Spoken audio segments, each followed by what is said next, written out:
Terpujilah Engkau Maha Besar Allah Bapa kami yang bertata di dalam kerajaan surga yang maha mulia.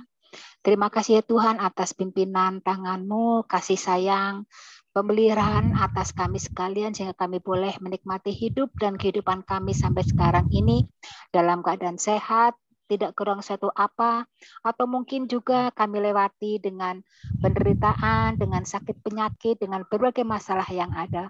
Namun semua itu ya Tuhan dapat kami lewati, dapat kami jalani selama proses itu karena kami yakin dan percaya bahwa Engkau selalu menyertai dan menolong kami. Terima kasih ya Tuhan atas segala yang telah Tuhan limpahkan di dalam kehidupan kami. Tuhan, terima kasih juga atas tuntunan-Mu kami boleh bertemu lagi walaupun masih secara virtual di dalam kami bersama-sama belajar memahami dan menelaah kebenaran firman Tuhan untuk kami boleh lakukan di dalam kehidupan kami sehari-hari melalui PA di kelompok kami masing-masing. Ya Tuhan, berkati pertemuan kami pada malam ini, sertai kami ya Tuhan, bukalah hati dan pendengaran kami, pikiran kami, sehingga kami makin mengerti dan memahami akan firman Tuhan yang akan kami bahas bersama ini. Biarlah Roh-Mu sendiri yang akan menolong kami, Roh-Mu sendiri akan menuntun kami ya Tuhan, dan Engkau sendiri juga ya Tuhan akan menyertai kami. Untuk Mbak Eli yang akan menjadi narasumber yang akan memandu kami, kiranya juga Engkau berkati sehingga dapat betul-betul sungguh membuka hati kami, pikiran kami, sehingga kami boleh mengerti akan arti firman Tuhan. Terima kasih ya Tuhan. Kami serahkan waktu sepenuhnya ke dalam tangan kuasa-Mu dan kami tetap mohon berkat-Mu untuk saudara-saudara kami yang mungkin masih dalam perjalanan, masih di dalam rencana-rencana yang lain atau mungkin masih dalam kesulitan membuka linknya, kiranya Tuhan berkati dan sertai juga. Untuk itu kami mohon, biarlah internet ini pun berjalan dengan lancar, tidak ada halangan suatu apa. Terima kasih Tuhan, dalam nama-Mu kami berdoa. Amin. Oke, monggo Mbak Eli, saya serahkan waktu sepenuhnya. Ya, baik. Terima kasih Bu Leli yang sudah membuka PPA kita pada malam hari ini. Ya, Bapak Ibu sekalian, terima kasih untuk kehadirannya ya di dalam pertemuan malam hari ini. Dan terlebih lagi kita saat ini sudah diutarakan terakhir nih di tahun 2021. Jadi tetap semangat ya Bapak Ibu. Walaupun nanti di Desember kita tidak berjumpa, tetapi nanti di 2022 kalau misalnya kita masih diberi kesempatan hidup, kita akan bertemu kembali di PPA berikutnya. Nah, karena ngomong-ngomong terakhir, jadi PPA kita malam hari ini tentu akan bersama-sama menyiapkan diri menyambut masa Advent Natal. Nah, ngomong-ngomong udah mau Natal nih, waduh, nggak terasa. Jadi di akhir bulan ini kita sudah masuk di Advent pertama. Ya, jadi semangat ya Bapak Ibu mau nyambut Advent. Nggak terasa kan ya? Nah, karena udah mau nyambut Advent, jadi saya pada PA kali ini akan mengajak kita nonton video dulu, baru kita akan diskusi PA. Biasanya kan kita langsung bahas ayat Alkitab, pengalaman. Nah, sekarang justru PA kita metodenya mungkin sudah tidak asing dengan share Christian Praxis. Kita akan banyak diskusi, kemudian nanti akan membaca Alkitab, dan nanti kita akan melihat nilai-nilai apa yang bisa kita pelajari untuk kehidupan kita.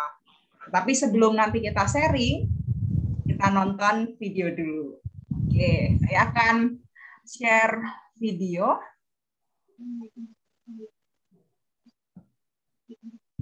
Untuk bahan PA sudah di-share di kolom chat tadi Bapak Ibu, atau mungkin kalau ini bisa minta di Bapak Ibu majelis kelompoknya, karena tadi juga sudah di-share di majelis kelompok. Apakah terlihat Bapak Ibu PPT saya? Sudah jelas Mbak. Sudah terlihat Mbak. Ya.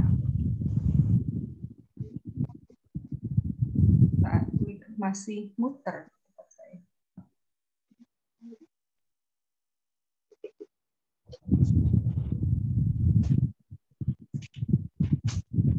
Ya, tema kita pada bulan November ini kasih karunia yang merengkuh kerap Tuhan.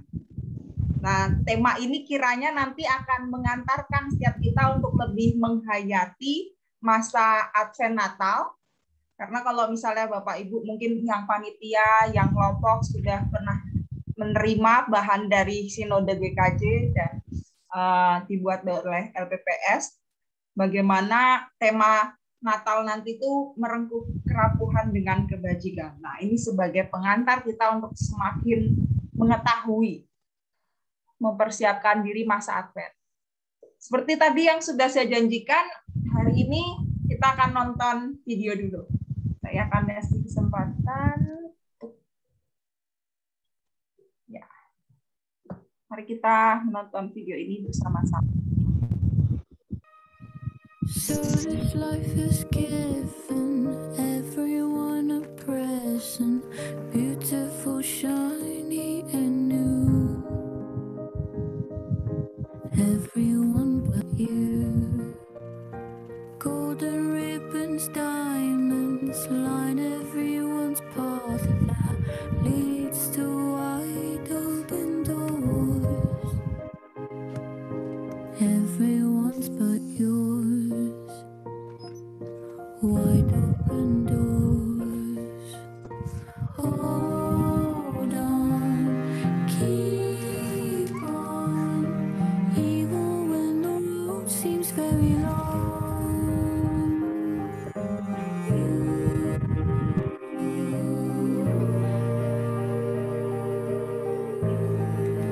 Open your eyes, even if it's cold now. There's one thing you should know.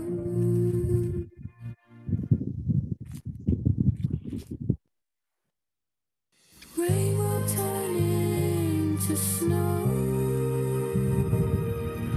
All the rain turns to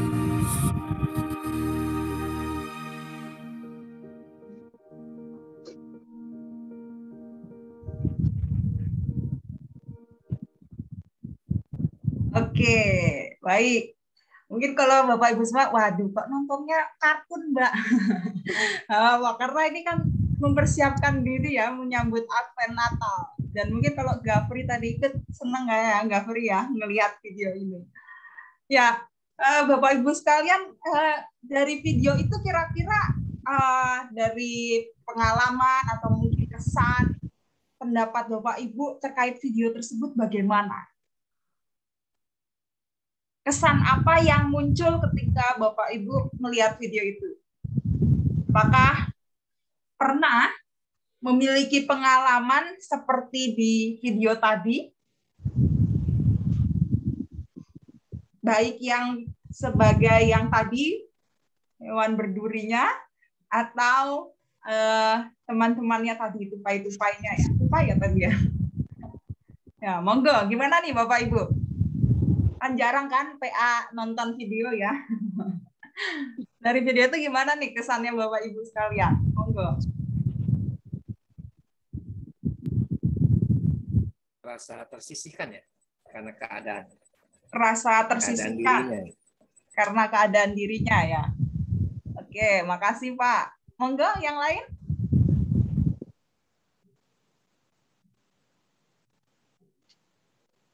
Dari satu kelompok besar itu ada yang bisa menjadi toksik bagi teman yang lain, tetapi kemudian tadi bisa direngkuh, diakalin, dan kemudian bisa di kawan juga. Ya, terima kasih Pak Jakal. Jadi ada yang merengkuh, diakalin, akhirnya bisa ini ya. Walaupun awalnya mungkin sempat toksik gitu ya, Pak ya. Terima kasih Pak untuk pendapatnya. Bapak Ibu yang lain bagaimana? Maaf sih, kenal saya terputus-putus ini 2 kali sih. Oh ya, enggak apa-apa Pak Edi. Gimana Pak tadi? Ada pendapatnya mungkin? merasa tersisihkan karena keadaan dirinya. Karena mungkin kalau dilihat dari fabelnya itu landak yang berduri ini kan susah untuk dipeluk dan sebagainya. Jadi ada kekurangan dalam dirinya yang membuat orang-orang susah untuk merengkuh. Tapi begitu ada dukungan dari teman, ada solusi ternyata untuk bisa bersama-sama kembali kepada keadaan yang diinginkan. Itu yang saya lihat dari kartun tadi. Ya, baik. Terima kasih Pak Edi. Jadi landak yang merasa tersisih tapi akhirnya bisa direngkuh ya Pak ya, dengan solusi-solusi yang diberikan. Terima kasih Pak. Monggo, ada lagi mungkin? Kalau Gafri tadi, Gafri monggo Pak, silakan Pak. Simbol dari minoritas dan mayoritas Mbak. Jadi yang mayoritas itu dia bisa mengayomi yang minoritas. Dia tersisihkan, akhirnya dia diajak untuk merayakan bersama-sama gitu. Itu Mbak. Ya, baik. Terima kasih Pak Sigit. Jadi simbol mayoritas yang merengkuh ya, merengkuh yang tersisihkan tadi ya. Ya, baik. Terima kasih Pak. Gafri senang nggak Gafri lihat video tadi? Senang.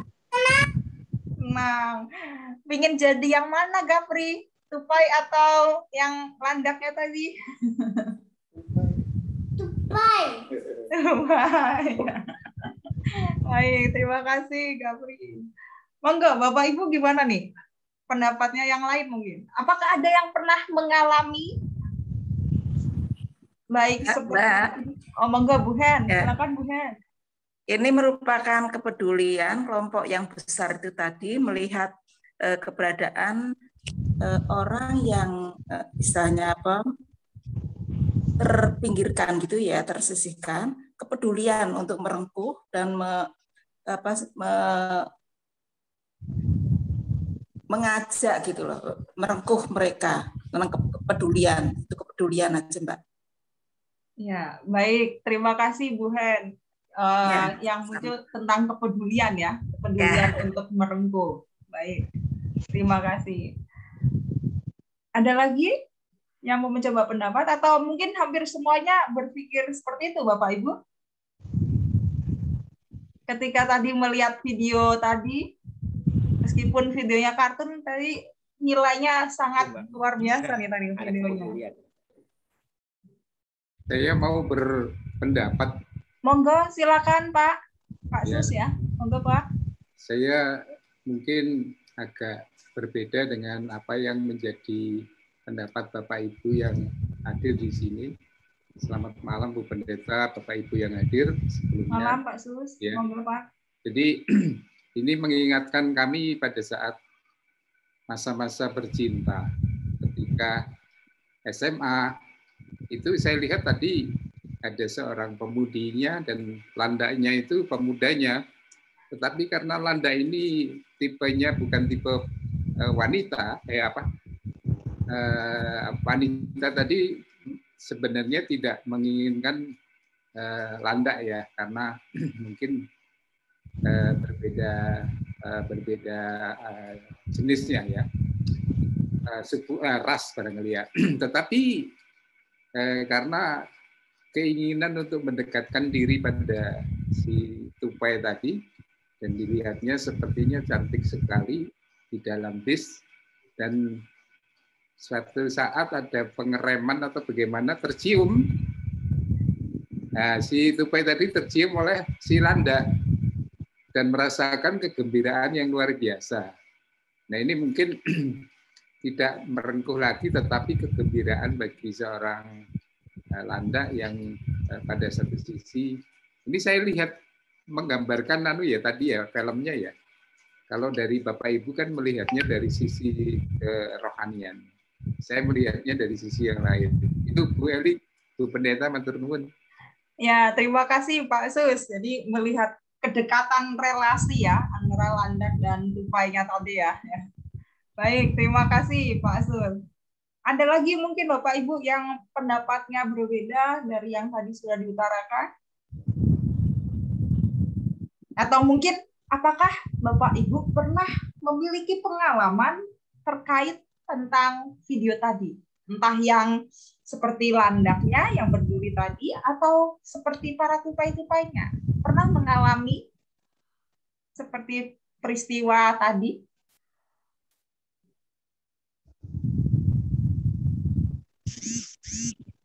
Semuanya terdiam nih, aduh. Bagaimana Bapak Ibu? Ini merenung atau sedang membayangkan? Dulu seperti apa ya? Ya, kadang kita mungkin ketika tadi lihat video itu, aduh ini apa sih ya nilainya? Terus kemudian juga ketika membayangkan pengalaman kehidupan seharian, kita bisa berpikir banyak hal. Kita bisa membayangkan, menempatkan diri seperti para tupai, atau mungkin ketika ada di antara kita yang mungkin masih merasa seperti yang hewan berduri tadi, landak tadi, bisa saja. Tetapi kita tidak melihat poin mana yang baik, mana yang enggak ya Bapak Ibu. Tetapi di sini kita justru bisa melihat sisi kerapuhan. Mengapa saya mengatakan ini sebuah sisi kerapuhan?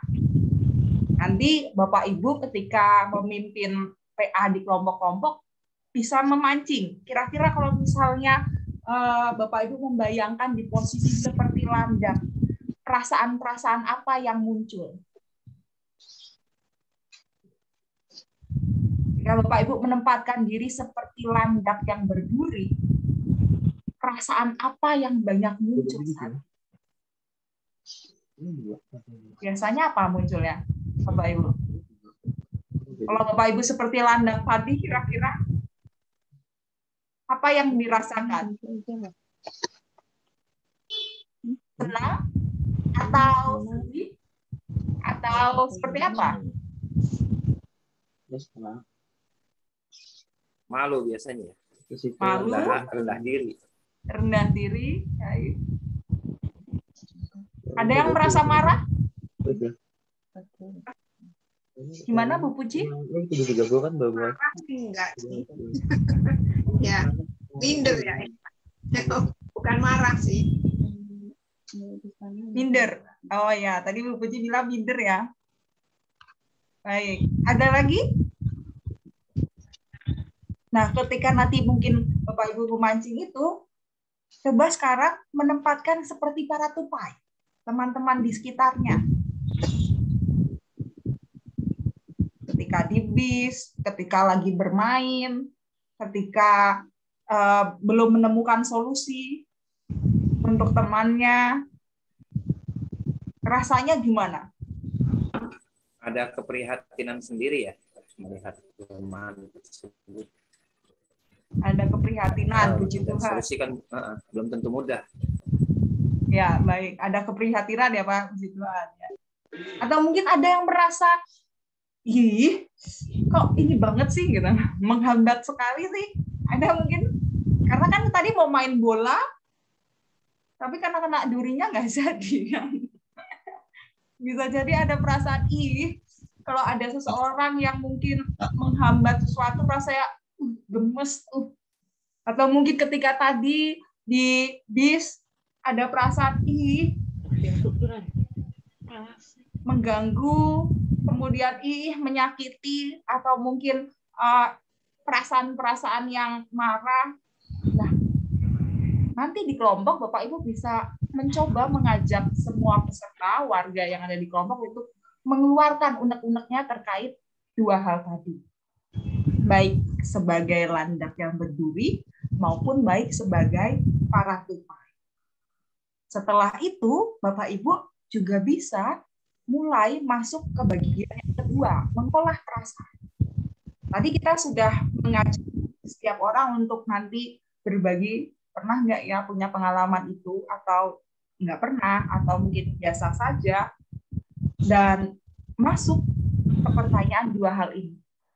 Apakah pernah menolak keberadaan orang lain yang memiliki kerapuhan?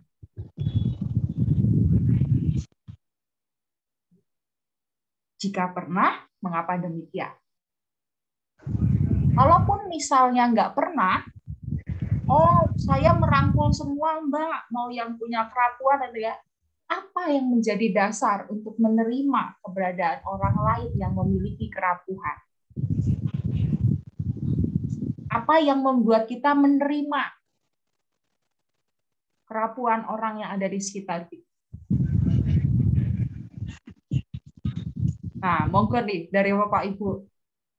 Dari pertanyaan ini kira-kira bagaimana nih pengalaman-pengalaman Bapak Ibu? Apakah pernah menolak keberadaan orang lain yang memiliki kerapuhan? Jika pernah, kenapa? Alasannya apa? Tapi kalau nggak pernah, oh saya semuanya diterima Mbak, saya semuanya dirangkul. Apa yang menjadi dasar Bapak Ibu untuk menerima keberadaan orang-orang yang memiliki kelemahan, kerapuhan, kekurangan? Nah, monggo. Kita kayaknya diskusi aja nih mungkin. 1 atau 2 di antara kita mau berbagi mungkin 2 pertanyaan ini. Mbak Eli. Monggo, Pak Jaka, silakan Pak. Kerapuan ini lebih diartikan sebagai kerapuan iman atau kerapuan kelemahan katakanlah material atau bagaimana gitu, ini kesepakatan dulu ini. Artinya ini, kalau kerapuan iman saya pikir ya tiap kelompok ada, bahkan ada yang kerapuannya kebangetan. Ada pemikiran demikian, timbangan nulari ya mending mau pindah kemanapun monggo gitu. Pernah terjadi Mbak Dik. Kelompok kemudian pindah ke kelompok lain gitu. Nah, itu saya artikan sebagai kerapuan iman yang kita sebenarnya sangat mengasihi dan menyayangi, namun memang susah ya, ini yang dari sebuah kelompok, mungkin tidak hanya kelompok saya ya, mungkin bersama ya, mengasihi, tapi memang untuk merubah kerapuan atau menguatkan kerapuan. Itu aja komentar saya. Ya, terima kasih Pak Jaka. Pertanyaan yang menarik. Kerapuan yang dimaksud kerapuan apa? Apakah kerapuan iman atau kerapuan seperti apa? Ini akan masuk ke dalam tahapan kita selanjutnya. Kita biarkan dulu, nanti ketika Bapak Ibu di kelompok kita bebaskan. Terserah orangnya memahami kerapuan iman atau kerapuan secara fisik atau kerapuan apa, kita bebaskan dulu. Jadi bagaimana seseorang menghayati atau memahami kerapuan itu. Kalau misalnya kerapuan secara umum, apapun itu, entah iman atau apapun, kira-kira kalau dari Bapak Ibu, bagaimana pengalamannya? Apakah dari pengalaman, bagaimana bisa ketika menerima keberadaan orang-orang yang memiliki kerapuhan, apa yang menjadi dasar? Kalaupun misalnya pernah, saya menolak Mbak, kalau ada orang yang rapuh yang jadi saya nggak mau terima. Biasanya karena apa? Monggo, ada mau berbagi mungkin? Boleh Mbak Eli. Monggo, silakan Pak Ritonang. Ya, saya memahami istilah kerapuhan ini adalah ketidakberdayaan sebenarnya atau ketidakmampuan. Sehingga kalau pribadi kita sendiri memulai dapat merasakan dan yang dirasakan orang lain, dari sana berangkat ada suatu empati dan simpati kepada kerapuhan orang lain. Tapi terkadang kala juga kita langsung dibenturkan kepada situasi melihat kerapuhan orang. Contohnya, saya sering menghadapi pengamen-pengamen yang badan tegap, masih muda. Menurut saya itu suatu kerapuhan juga di dalam kehidupan. Tetapi saya berpikir, loh ini orang masih kuat, masih tegap, masih bisa sebenarnya mencari jalan lain. Halo, Dadi. yang tidak mengganggu keberadaan yang didatanginya. Itu juga kerapuhan dari diri sendiri juga menurut saya, dan juga kerapuhan orang tersebut. Jadi ketidakberdayaan ini hanya dapat diatasi menurut saya apabila kita sudah mengosongkan diri dari hal-hal duniawi sehingga kita mampu melihat apa yang diteladankan Kristus.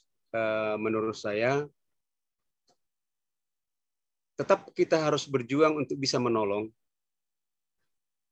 walaupun itu mengganggu keberadaan kita. Jadi melihat kerapuhan itu adalah memperbaiki dari diri sendiri menurut saya supaya kita bisa berpartisipasi kepada kerapuhan orang lain. Demikian dari saya, Mbak Eli.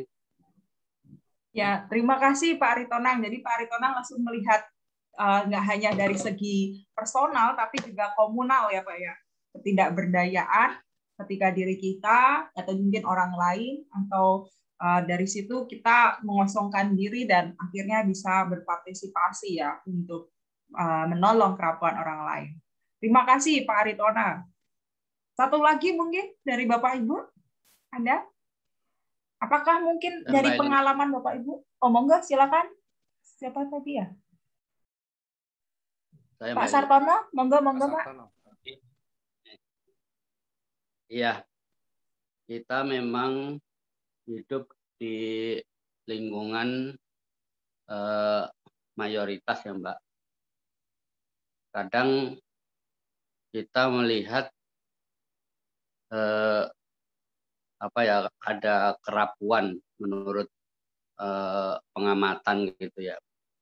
Kita sebagai orang yang percaya kepada Kristus itu mempunyai kekuatan yang luar biasa karena Tuhan Yesus yang selalu memimpin di dalam kehidupan kita. Jika kita percaya Tuhan Yesus akan mampu memimpin apa yang ada di dalam kehidupan kita.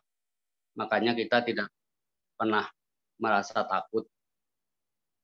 Kita tidak merasa rapuh itu di dalam kehidupan ini. Namun di balik itu terkadang kita mau melakukan sesuatu itu justru terhalang oleh keyakinan kita yang kadang ditolak oleh orang lain gitu. Ada orang yang tidak menerima, terlebih di Jakarta ini kan banyak orang-orang yang terdapat dari suku mana-mana, dan kadang ada orang yang sangat tidak menyukai di dalam kehidupan kita. Kadang kalau kita mau melakukan sesuatu itu malah ada merasa takut sendiri gitu. Takutnya nanti dibilang apalah gitu. Sehingga membatasi kehidupan kita untuk melakukan sesuatu. Walaupun mungkin juga kalau kita melakukan sesuatu kadang-kadang milih-milih orang yang sudah benar kita kenal, kondisinya seperti apa, terus kita bisa melakukan sesuatu. Itu memang pernah melakukan sesuatu yang sifatnya itu ya kalau boleh kita anggap agak rapuh lah di dalam hal ekonomi apa-apa gitu. Tapi untuk melakukan sesuatu yang sifatnya itu agak luas gitu, kadang mikir-mikir agak jauh sedikit kalau tidak tahu orangnya itu seperti apa gitu. Kadang-kadang kita malah ada batasan-batasan gitu Mbak. Itulah kira-kira Mbak Eli yang bisa saya sampaikan. Terima kasih. Ya, terima kasih Pak Sartono ya. Jadi kalau Pak Sartono mudah-mudahan dasarnya Kristus. Tetapi seringkali ketika mau mencoba melakukan, berbuat, ada ketakutan-ketakutan. Ketika mungkin orangnya berbeda atau konteksnya beda, budayanya beda gitu ya, karena beragam orang yang tinggal di Jakarta ini, sehingga agak sedikit terbatas ya untuk merengkuh kerapuhan. Terima kasih Pak Sartono untuk pendapatnya. Ya, Bapak Ibu, tentu setiap kita punya berbagai latar belakang, alasan, dan dasar. Ketika mungkin kita nggak bisa menerima orang-orang yang memiliki kerapuhan, kita punya alasan yang jelas. Atau mungkin ketika kita nggak masalah, Mbak, maupun punya kelemahan, kekurangan, ketakutan, saya mau menerima, tentu ada dasarnya. Tetapi sekarang, bagaimana supaya setiap pengalaman yang kita miliki, setiap alasan dan latar belakang kita miliki, bisa diterangi oleh nilai-nilai Kristiani, kita akan mulai masuk ke dalam tahapan yang ketiga. Tahapan ketiga di dalam PA ini adalah kita akan bersama-sama membaca dari dasar Alkitab kita, Titus 2, ayat 11 sampai 14. Titus 2, ayat 11 sampai 14.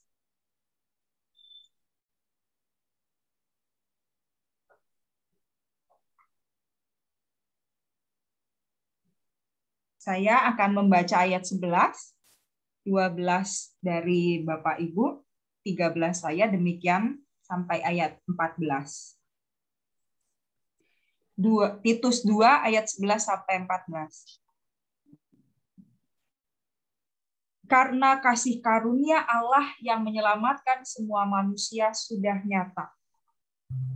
Ia mendidik kita supaya kita meninggalkan kefasikan dan keinginan duniawi, dan supaya kita bijaksana, adil, dan beribadah di dalam dunia sekarang ini. Dengan menantikan penggenapan pengharapan kita yang penuh bahagia dan penyataan kemuliaan Allah yang maha besar dan Juru Selamat kita, Yesus Kristus, yang telah menyerahkan dirinya bagi kita untuk membebaskan kita dari segala kejahatan dan untuk menguduskan bagi dirinya suatu umat kepunyaannya sendiri yang rajin berbuat baik. Ya, demikian Bapak Ibu untuk ayat yang menjadi dasar kita nih. Lalu bagaimana penjelasannya? Ketika tadi kita sudah punya latar belakang sendiri, punya dasar sendiri, lalu apa yang sebenarnya ingin kita pelajari dari Titus 2 ayat 1 ayat 11 sampai 14 ini? Kalau misalnya kita melihat di sepanjang kehidupan kita, apalagi di masa pandemi ini, kita diperhadapkan satu realitas manusia yang rapuh. Mengapa saya mengatakan demikian? Karena kalau misalnya kita lihat, adakah di antara kita di masa pandemi ini yang tidak mengalami dampak? Baik itu segi ekonomi, baik itu segi iman, baik apapun. Ada? Saya rasa nggak ada ya. Sehebat-hebatnya manusia, tentu semua akan merasakan dampak dari pandemi ini. Sehingga dengan jelas bahwa pandemi ini menunjukkan bahwa manusia ini ya rapuh. Mau dari segi presiden yang punya jabatan, mau dari segi saudara-saudara kita yang mungkin saat ini tidak punya tempat rumah, tidak bisa makan, semuanya mengalami dampak. Mau punya banyak uang, semuanya mengalami dampak. Mau yang mungkin awalnya sehat, karena pandemi bisa sakit. Sisi kerapuhan manusia ditunjukkan semuanya di masa pandemi. Bahkan ketika berbicara tentang realitas kerapuhan, ada seorang tokoh, teolog, dan juga merupakan profesor di Sekolah Tinggi FTFT, Jakarta, Bapak Ibu mungkin pernah melihat buku ini nih, ada bukunya. Kalau misalnya Bapak Ibu penasaran, dia baru saja mengeluarkan satu buku ini, dosennya Pak Didi ini ya. Dan mungkin di sini Pak Takwa dulu ya yang STFP. Gereja Pasca Pandemi Merengkuh Kerapuhan. Jadi Pak Joas ini merupakan seorang tokoh yang mencoba menelisik tentang kerapuhan. Dan apa dampaknya, apa yang harus dilakukan, bagaimana cara kita melihat kerapuhan itu sendiri. Kalau misalnya nanti Bapak Ibu penasaran, Bapak Ibu bisa mencari bukunya, mudah sekali dicari ya Bapak Ibu, bukunya banyak, karena baru terbit ini di tahun 2021. Jadi di situ menggambarkan bagaimana realitas manusia yang rapuh, yang selalu membutuhkan sesamanya untuk hidup di tengah-tengah masyarakat sosial, dan juga selalu memiliki hal-hal yang tidak sempurna, dan juga mungkin hal-hal yang menuntut untuk lebih. Dan itu merupakan satu realitas manusia. Dan lebih lanjut, kalau misalnya Bapak Ibu melihat di dalam buku Gereja Pasca Pandemi yang Merengkuh Kerapuhan, Pendeta Joas Adi Prasetya membedakan nih, dari beberapa teolog luar, ada 3 wujud kerapuhan itu. Tadi ditanyakan ya sama Pak Jaka, kerapuhan gimana nih? Kerapuhan dari segi imankah atau kerapuhan dalam hal apa? Kalau misalnya kita melihat di sini, Pendeta Joas Adi Prasetya menuliskan ada 3, kerapuhan inherent, situasional, dan patogenis. Jadi kalau misalnya inherent itu bagaimana kerapuhan yang melekat pada semua manusia, karena kita manusia. Jadi pada dasarnya semua manusia rapuh. Mengapa dibilang inherent? Karena ya kita tahu sendiri ya Bapak Ibu bagaimana Tuhan menciptakan manusia.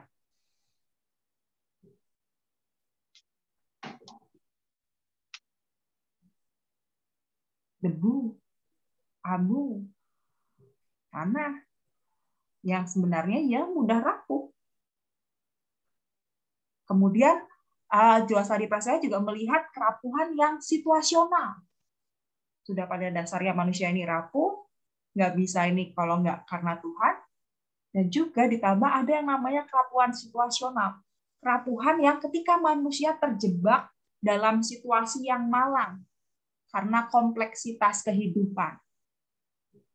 Contohnya, karena pandemi ini ya, nggak ada pekerjaan, semakin nggak bisa makan, nggak bisa mencukupkan kebutuhan keluarga, itu karena situasional. Atau mungkin yang sederhananya, kalau misalnya kita lihat ketika mengalami kedukaan, manusia rapuh, nangis, kemudian juga kehilangan orang yang dikasihi, itu situasional. Yang ketiga, Joas Adi Prasetya juga melihat bahwa kerapuhan yang patogenis. Patogenis ini muncul akibat situasi ketidakadilan. Ada sisi-sisi kehidupan yang dirasa, sebenarnya aku bisa ini nih, tapi nggak dapat haknya. Mungkin ketika mengalami diskriminasi, jadi melahirkan sebuah kemalangan-kemalangan karena nggak bisa merasakan satu kebajikan. Itu patogenis. Jadi karena disebabkan oleh oknum atau mungkin yang memang ya nggak bisa mendapatkan hak yang seharusnya. Ini kerapuhan yang patogenis. Ketidakadilan, adanya gesekan antara kebajikan dan kebatilan. Kebatilan bisa dipahami ya Bapak Ibu, ada yang mengetahui mungkin kebatilan itu apa? Ada yang mengetahui kebatilan?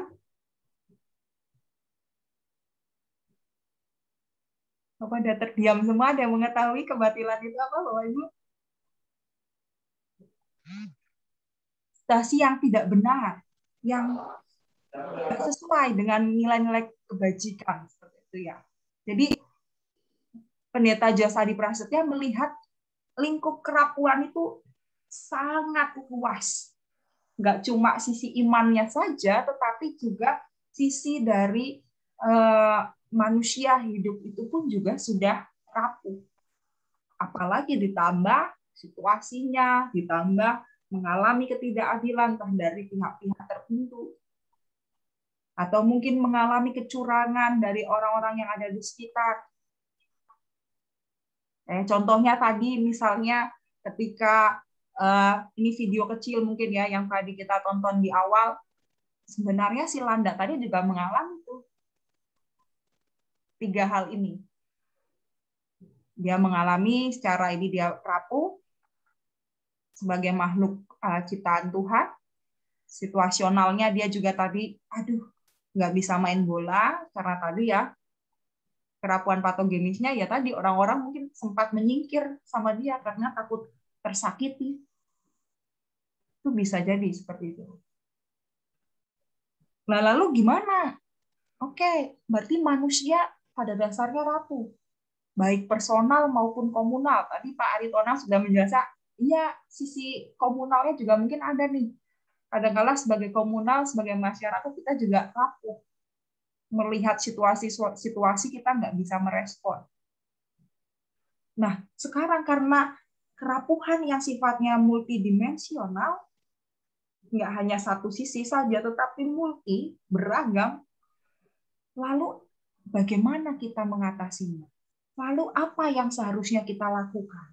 Apa yang bisa menjadi dasar kita untuk mau menerima kerapuhan? Seberapa banyak dari kita yang mau menerima keberadaan orang-orang yang rapuh? Atau mungkin seringkali kita merasa, contoh kerapuhan yang paling terlihat, nangis, sedih, mengekspresikan kerapuhannya, ada, udah, nggak usah nangis. Nah, seringkali gitu ya.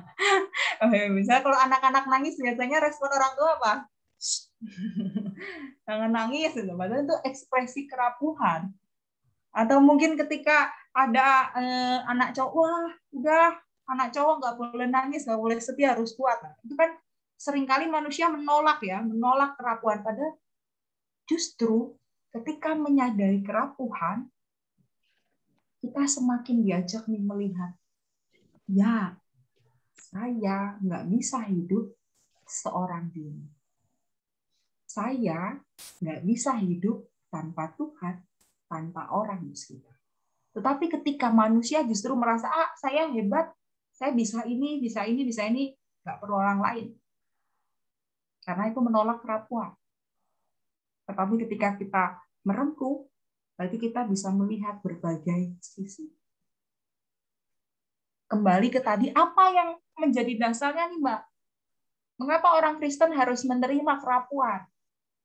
Biasanya kan pemahaman teologi sukses, kalau misalnya kita tahu beberapa teman-teman saudara kita harus sukses, kita harus hebat, harus kuat. Nah, kok sekarang suruh menerima kerapuhan gimana Mbak Aman? Kok kontradiktif sekali gitu ya? Mungkin ada di antara kita rasa gitu ya. Kan harusnya orang Kristen percaya sukses, hebat. Jadi kok malah sekarang ngelihat kerapuhan buat apa, Mbak? Ini, Bapak Ibu sekalian. Kalau misalnya kita sama-sama mempelajari tadi ayat dari Titus 2, ayat 11 sampai 14, poin utamanya Kristus.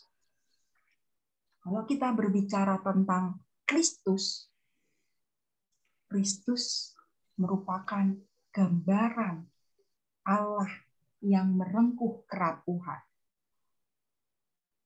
Mengapa demikian?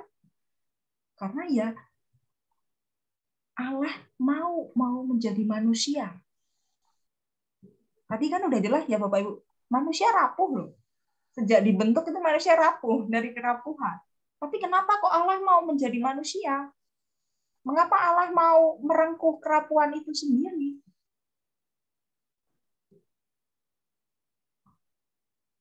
Kasih karunia. Jadi kalau misalnya ditanya, untuk apa kita merengkuh kerapuhan? Ya menyadari itu. Poin Allah aja mau merengkuh kerapuhan, kenapa kita nggak mau? Allah aja mau jadi manusia yang rapuh, kenapa kita nggak mau? Bahkan kalau misalnya kita mengikuti, membaca kitab-kitab Injil, dengan jelas Yesus memilih untuk disalib. Berarti dia rela meninggalkan kemuliaannya sebagai putra tunggal Allah untuk memilih merengkuh kerapuhan. Salib saat itu kita semua mengetahui ya sejarahnya Bapak Ibu sekalian, bagaimana salib dianggap sebagai hukuman yang sangat sudah parah ya. Berarti orang itu sudah ya melakukan kejahatan yang paling ini ya, jahat. Tetapi Yesus justru malah mau memilih. Berarti secara nggak langsung Yesus mau menerima kerapuhan. Yesus mau meninggalkan sisi kemuliaannya, kehebatannya untuk ya merengkuh kerapuhan itu sendiri. Untuk menebus dosa manusia. Jadi di sini Titus 2 menunjukkan kepada kita kasih karunialah yang menjadi dasar kita menerima dan merengkuh kerapuhan. Kalau enggak karena Tuhan yang sudah lebih dahulu merengkuh, dia mau menjadi manusia yang rapuh, dia mau bahkan menerima kerapuhan itu siksaan, ketidakadilan. Tadi kan kalau misalnya kita baca kerapuhan itu ada yang patogenis ya, karena ketidakadilan kan, karena situasional kan. Berarti secara gak langsung Yesus mau tadi memilih dengan kesadarannya untuk merengkuh kerapuhan yang patogenis, ketidakadilan saat itu. Dia yang benar, dia ini malah disalahkan kan, untuk menebus manusia. Jadi disinilah Bapak Ibu sekalian yang seharusnya bisa menjadi dasar kita. Yang seharusnya kalau misalnya mungkin kita melihat ada orang-orang di sekitar kita yang mengalami kerapuhan, baik itu tadi situasional, karena mungkin dia mengalami satu masalah sehingga dia mengalami kerapuhan, atau mungkin ketika dia mengalami kecelakaan, kemudian dia mengalami kerapuhan, itu situasional, atau mungkin ketika dia mengalami ketidakadilan dari sistem, atau mungkin dari di mana dia kerja, kita diajak mengingat itu. Oh iya, nggak masalah, aku rapuh. Tuhan saja nggak masalah memilih kerapuhan. Dia mau jadi manusia. Nah ini yang bisa menjadi dasar kita orang-orang percaya. Kalaupun misalnya mungkin kita ada merasa, saya rapuh, saya punya kelemahan, punya kekurangan, punya ini, kita akui. Ya, saya mau dibentuk. Dari kerapuhan ini nanti akan jadi apa? Ya, kenapa saya mengalami ketidakadilan? Ya, mengapa saya tadi harus lahir dengan kondisi tubuh yang nggak sempurna, yang banyak kekurangan? Poin ini yang bisa kita sama-sama telusuri. Tuhan aja mau memilih rapuh. Kenapa kita nggak mau?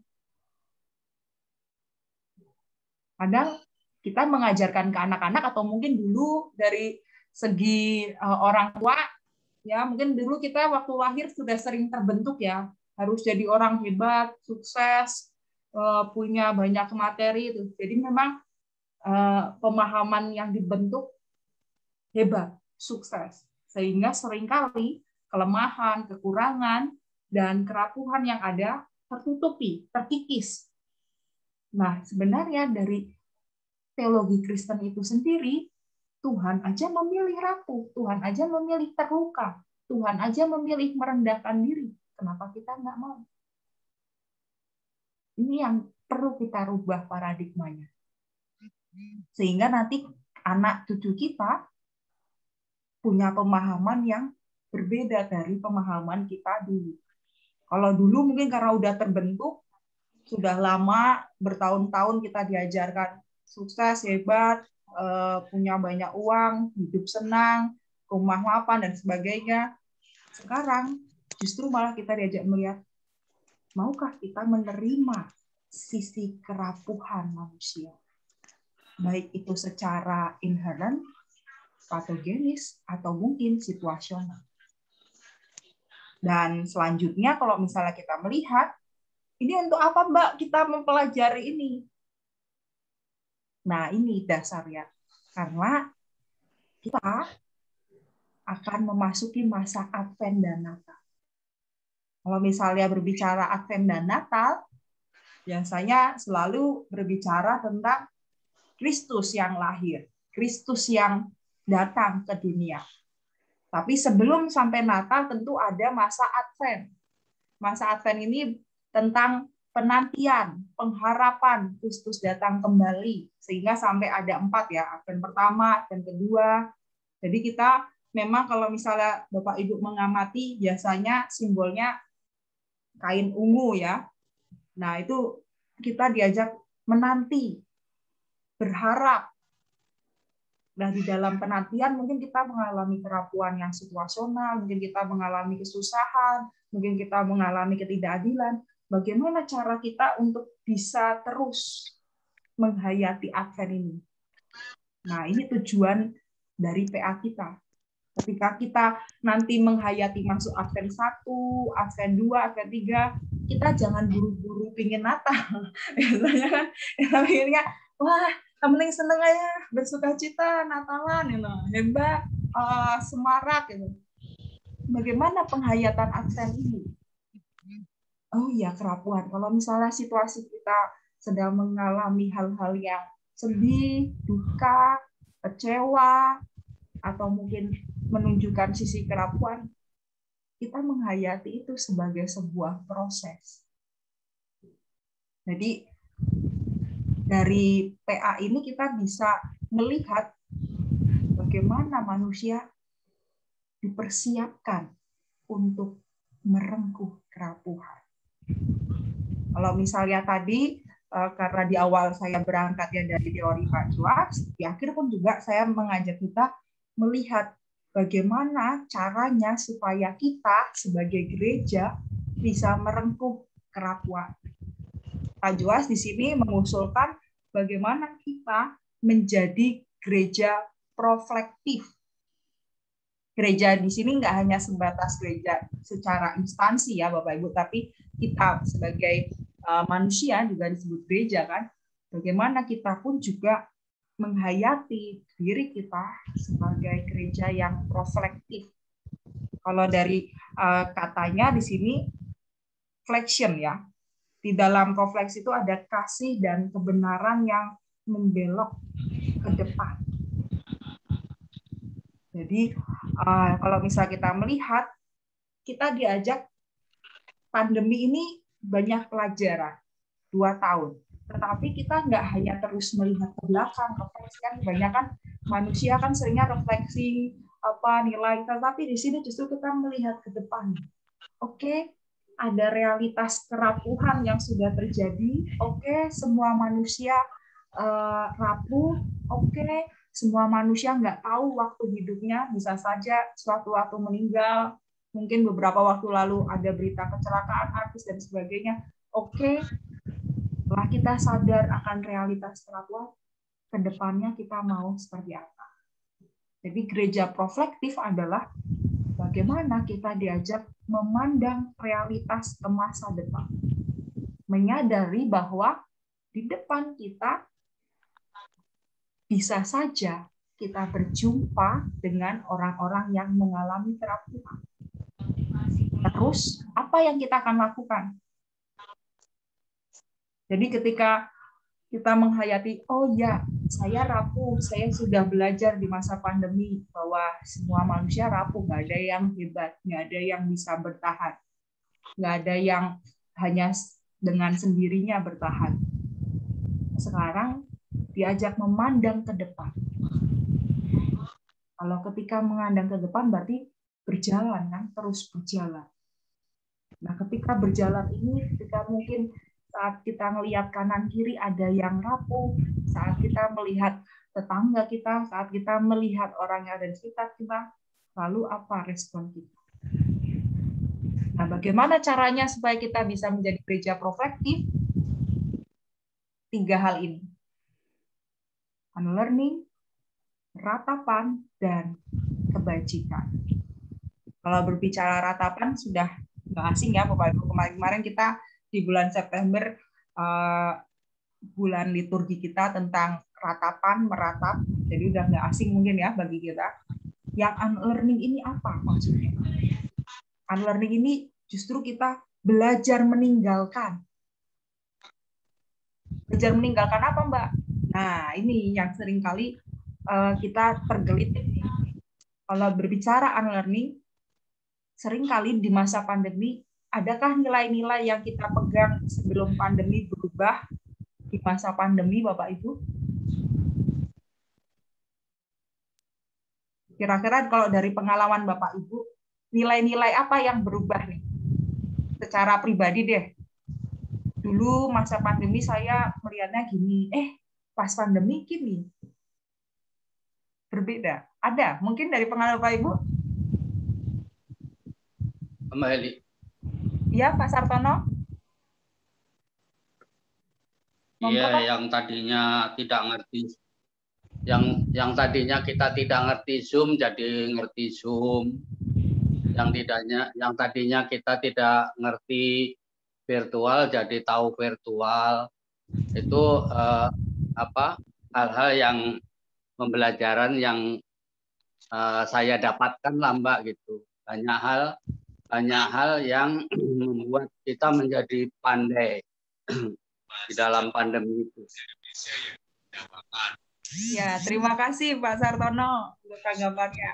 Jadi ketika dulu mungkin sebelum pandemi tutup mata terhadap kecanggihan teknologi, sekarang semakin terbuka ya Pak ya. Ya, jadi kan belajar meninggalkan yang dulu nih. Kalau misalnya dulunya ini, tapi di masa pandemi malah berubah. Nah, itu yang kita diajak unlearning. Kita melihat apa sih yang mungkin dulu kita anggap benar, tapi ternyata di masa pandemi berubah nih nilainya. Nah, bagaimana kita diminta supaya ketika unlearning itu yang namanya proses menghayati keheningan, momen keheningan, tidak buru-buru. Saya menyadari begini, Mbak. Unlearning kita perlu belajar. Gimana Pak Edi? Monggo Pak. Ya, selama ini kadang-kadang kan sebelum pandemi ya, manusia itu atau kalau kita lihat di berita, majalah dan koran itu teknologi itu begitu canggih dan hebatnya gitu, bahkan diagung-agungkan. Penelitian ini, penelitian itu, bahkan kadang-kadang manusia sudah masuk ke zaman yang sudah teknologi canggih gitu. Dikasih virus satu aja kelabakan gitu, ternyata. Itu baru satu virus yang jenisnya begitu. Ternyata nyerah juga. Dalam pengertian nyerah ini kita kembali belajar basic akhirnya. Istilah kan banyak juga video yang akhirnya mengembalikan kita untuk menyadari. Kirain manusia udah bisa terbang dengan tanpa apa gitu ya. Tapi ternyata baru belajar cuci tangan. Hal semacam ini kadang-kadang menggelitik saya juga. Bahwa sebetulnya memang manusia itu lemah gitu. Kalau tidak ada pertolongan dari Tuhan ya nggak ada kekuatan apa-apa sebelumnya. Jadi kadang-kadang kesombongan itu kadang menutup mata dan menutup pikiran bahwa manusia itu punya kelemahan yang luar biasa sebetulnya. Itu seperti saya bilang tadi, merasa hebat, sudah meneliti ke sana kemari, isi laut, bulan, angkasa dan sebagainya. Dikasih virus satu malah jadi hancur-hancuran di segala bidang. Terima kasih, Mbak. Ya, terima kasih Pak Edi, benar ya. Malah belajar cuci tangan ya di masa pandemi juga. Yang kemarin terlewat. Kemarin belajarnya gimana mengembangkan dunia lebih hebat dan sebagainya. Sekarang belajar ini kan. Ya mungkin itu salah satu contoh ya Bapak Ibu. Jadi di dalam proses unlearning ini kita mencoba nih belajar kembali, hening, ketika kita mengalami satu peristiwa kerapuhan, apapun bentuknya, baik itu kerapuhan karena patogenis, entah itu kerapuhan karena situasional, entah karena keluarga, entah karena orang lain, atau mungkin karena komunitas, kita diajak nih, hening sejenak. Apa sih yang ingin Tuhan inginkan untuk kita pelajari? Karena ketika momen keheningan itu kita lakukan, kita akan masuk dalam proses meratap tadi. Oh iya, saya nggak bisa apa-apa Tuhan tanpa Tuhan. Setelah proses meratap tadi, kita masuk pada tahapan yang ketiga, kebajikan. Nilai-nilai kebajikan apa yang bisa kita lakukan kepada sesama. Tidak cepat menghakimi, kemudian kita tidak buru-buru berpikir negatif pada orang. Kita berusaha tadi, mungkin kalau di video tadi, menemukan nih solusinya apa, biar temanku bisa aku peluk rame-rame. Oh, dibikin itu gabus, biar aman. Ketika meluk aman, landaknya tadi pun juga aman. Nggak merasa bersalah menusuk orang sekitar. Jadi, untuk sampai pada tahap menemukan solusi, kesadaran akan, ya, saya mau belajar apa? Ya, saya rapuh Tuhan. Ya, saya mau menolong orang. Jadi ada nilai-nilai kebajikan yang muncul. Bahkan kalau misalnya tadi dilihat di Titus 2, lakukan apa yang bisa kita lakukan. Membebaskan kita dari segala kejahatan dan menguduskan apa yang bisa kita lakukan. Jadi bagaimana kita bisa melakukan itu tadi? Mau nggak kita sejenak mengambil jeda? Kalau misalnya ada peristiwa yang, aduh, aku terlihat rapuh, aduh, aku terlihat salah, aduh, aku terlihat ini, kita ngambil jeda dalam diri kita. Oh, apa sih yang saya pelajari? Oh, ini. Oh, iya. Lalu nilai kebajikan apa yang bisa kita bagikan ke orang sini? Karena kan tadi ya, gereja proflektif itu kan maju terus, nggak mundur ya. Kalau mundur ke belakang nabrak. Tapi kalau kita maju, oh ya, hari ini menemukan momen ini, besok menemukan momen ini, Advent 2 nanti menemukan momen ini, Advent 3 ini. Nah, semakin maju, semakin banyak orang-orang yang kita rengkuh. Ketika mungkin ada orang yang susah menerima kerapuhan, kita ingatkan, oh ya, nggak apa-apa. Oh ya, kita bisa belajar apa hari ini? Oh ya. Jadi makin maju, semakin banyaklah orang yang merasakan cinta kasih Tuhan. Jangan malah makin mundur. Kalau makin mundur, makin tadi ke belakang lagi. Jadinya nostalgia, nabrak. Terlalu nostalgia, kebanyakan lihat spion, nggak tahu ke depannya ada apa ya. Ya mungkin itu Bapak Ibu gambaran tentang merengkuh kerapuhan berdasarkan tadi kasih karunia. Nah sekarang nih lanjutnya, setelah tadi kita belajar bersama tentang Titus 2 ayat 11-14, hal-hal apa nih yang bisa kita lakukan, bisa kita pelajari, dan juga kendalanya nih. Apakah ada kendala untuk melakukan poin-poin tadi? Dan yang berikutnya tentu poin komitmen. Ini yang pasti akan seringkali menghujung PA kita. Nah, 2 tadi monggo, di antara kita adakah yang mau ini berbagi apa yang dapat kita pelajari, dan mungkin kendalanya apa nih Mbak, mau ini tapi ada kendala. Nah, kira-kira monggo, ada dari antara Bapak Ibu?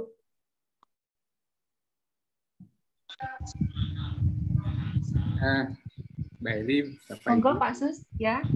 Ya, ini menarik untuk kita apa yang sudah dipaparkan oleh Pendeta Eli. Tapi saya ingin beri gambaran di kelompok kami ya, bahwa memang rata-rata di kelompok kami itu adalah pekerja yang tanda kutip mereka itu menginginkan pemahaman Alkitabnya adalah yang berdasarkan atas kehidupan. Misalnya kalau Minggu Advent pertama sampai keempat itu, Minggu Advent ini peristiwa apa? Nah, barangkali beberapa bulan yang lalu saya mungkin Bapak Ibu merasakan bahwa bahan PA ini agak sulit ya. Mungkin bisa disampaikan kepada ministerium bahwa apa yang disampaikan menarik bagi kita, tetapi ketika masuk ke audien, ke peserta, barangkali agak memerlukan ketelatenan kita untuk menyampaikan bahwa apa itu tadi yang inherent, situasional, atau apa tadi itu ya. Nah ini memang saya kira ini adalah materi yang bisa dipakai di dalam mata perkuliahan ya.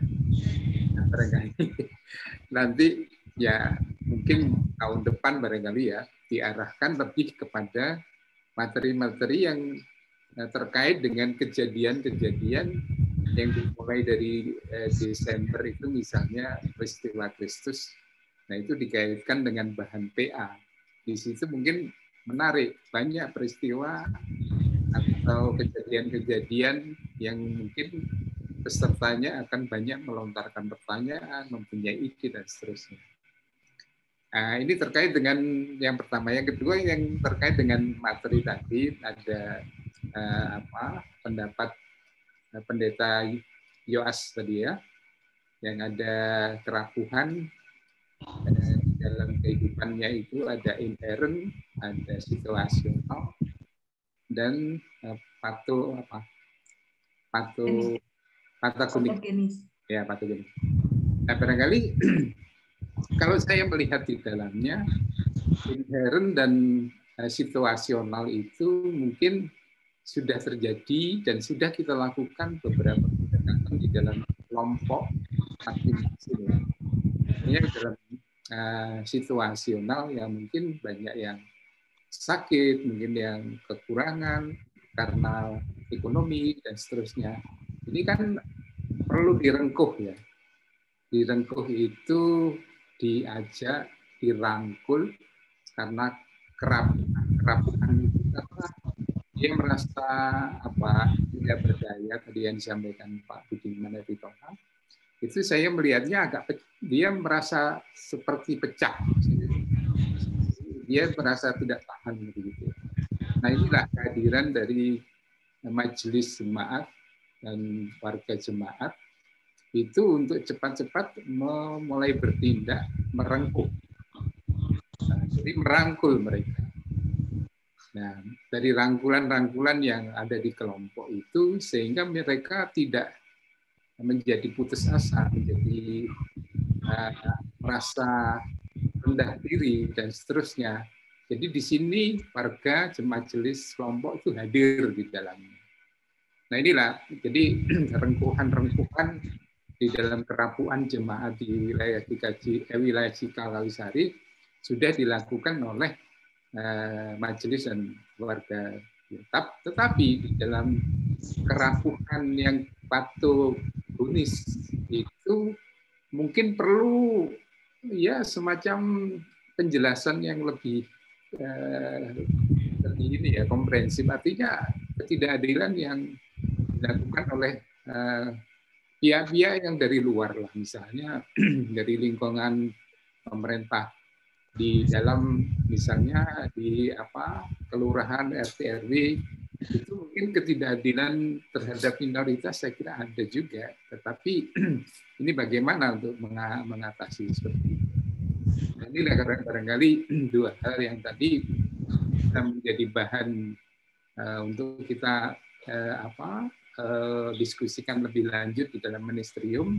Dan yang kedua adalah kita di kelompok untuk poin pertama yaitu inherent dan situasional itu sudah dilakukan oleh kelompok, tetapi yang begitu patologi yang di kerapuhan di luar sana, adanya ketidakadilan, itu yang mungkin perlu penjelasan yang lebih mendetail lagi. Saya rasa itu Bu Pendeta Elizabeth. Terima kasih. Ya, terima kasih Pak Sus untuk masukannya ya. Ya baik, Bapak Ibu, mengapa ini dibuat ya tema gini tadi? Kok kayaknya tadi Pak Sus merasa kayak buat kuliah ya? Sebenarnya ini bukan buat kuliah, Bapak Ibu. Tapi kalau video tadi mengena nggak buat kehidupannya Bapak Ibu? Video di awal. Video yang mungkin agak kartun tadi mengena nggak kira-kira? Kalau misalnya kayak tadi di awal kita melihat misalnya sisi kerapuhan dari landak yang berduri tadi. Kira-kira ketika kita berada di posisi landak seperti apa? Apakah kita orang yang mudah menerima kerapuhan atau tidak? Atau mungkin ketika kita berada di posisi seperti tupai tadi, apakah kita mudah merangkul orang yang menerima kerapuhan? Lalu apa kaitannya Mbak sama Advent Natal? Gitu tadi gitu ya, Pak Susebat Bertaikal. Nah, nanti ini di khotbahnya Pak. Ini di Advent 1 itu memang ada topik-topiknya. Jadi ketika mungkin kita mempelajari tentang sosok Maria yang menanti, kemudian bagaimana apa yang dilakukan. Maria kan justru juga dia menerima kerapuhan ya. Benar Bapak Ibu, Maria menerima kerapuhan nggak? Nah, nanti itu diskusi di Advent 1-2 ini memantik. Jadi tema ini untuk memantik kita semakin, oh iya, kerapuhan itu seperti apa? Apakah memang satu realita? Atau memang harus dipelajari? Buat apa saya mempelajari tentang kerapuhan? Mengapa? Terus kalau misalnya kita menemukan hal-hal seperti kerapuhan itu di sekitar kita, bagaimana? Nah, nanti kalau misalnya tadi keterangannya gimana, Mbak? Ada di bahan PA. Jadi di bahan PA sudah dijelaskan inheren itu seperti apa, situasional. Tadi yang inheren sama situasional bisa diterima ya, Bapak Ibu. Mungkin contoh yang kerapuhan patogenis yang akibat situasi ketidakadilan. Pernahkah di komunitas kita mencoba berdiskusi tentang hal-hal yang korupsi yang ada di negara kita?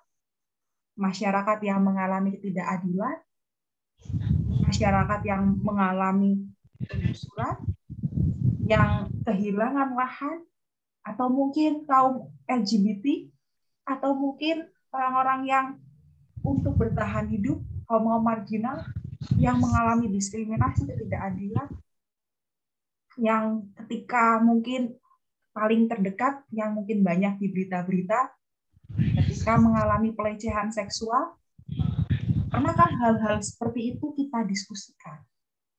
Nah, itu juga termasuk bagian merangkul kerapuhan. Itu yang bagian patogenis. Kita diajak membuka mata nih sejenak. Oh, selama ini mungkin aku lihatnya kerapuhan diri, aku nggak bisa ini, aku ada ini, tapi mencoba membuka sejenak. Oh, ada juga ya kerapuhan patogenis. Orang-orang yang mengalami ketidakadilan, ketidakberdayaan karena orang lain, karena oknum lain, yang bahkan ketika memperjuangkan haknya, kekerasan seksual dialami, pelecehan seksual dialami, tetapi justru malah ditutup, dibungkam karena penguasa. Mungkin Bapak Ibu membaca ya kasusnya ya di berita. Nah, itu yang mungkin bisa masuk itu contoh-contoh yang patogenis.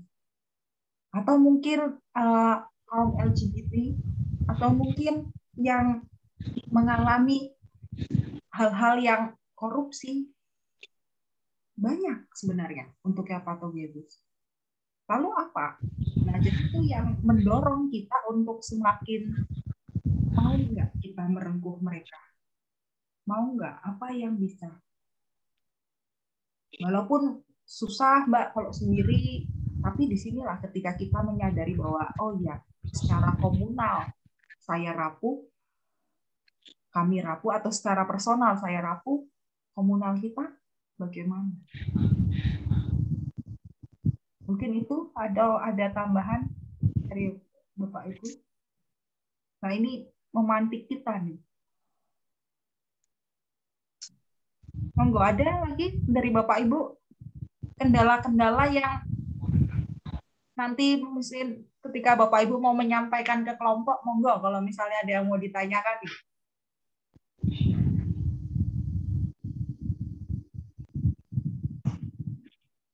Eli. Monggo Bu Puji, silakan Bu. Saya Bu kabur Mbak wonten telepon HP-nya setunggal. Pakai Pak Puji ini satu terus ada telepon masuk jadi hilang.